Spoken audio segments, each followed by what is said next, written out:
ওদিকে রাজপুত্র ভালো কাজ পেল, রাজারানীর বেশ সুখের দিন শুরু হলো। রাজকন্যারও বিয়ে দিয়েছে, রাজপুত্রও ভালো কাজ পেয়েছে, বেশ সুখেই রাজারানী রয়েছে।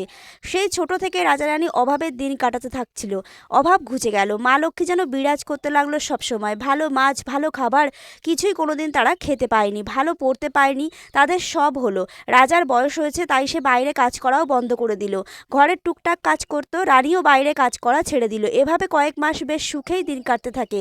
ওদিকে রাজকন্যার পায়ে যেন শিকল পড়লো। কোথাও বেরোতে পারতো না, কোথাও যেতে পারতো না, ভালো করে খেতে পেত না। রাজকন্যার সব সময় যেন মন খারাপ হতে শুরু করলো। তার স্বামীও তাকে কোথাও ঘুরতে নিয়ে যেত না। তার একদম ভালো লাগতো না। রাজকন্যাকে সকাল থেকে রাত পর্যন্ত বাড়ির সব কাজ করতে হতো। সকালে ঘর ঝাড় দেওয়া থেকে শুরু করে ঘর মোছা, কাপড় কাচা, সবজি কাটা, রান্না করা, বাসন মাজা, খেতে দেওয়া, সব কাজ। তার শাশুড়ি যেন বৌমা পেয়ে কাজের কথা ভুলেই গেল। এরপর কি কি ঘটনা ঘটলো জানতে গেলে কিন্তু অবশ্যই পরের ভিডিও দেখতে হবে।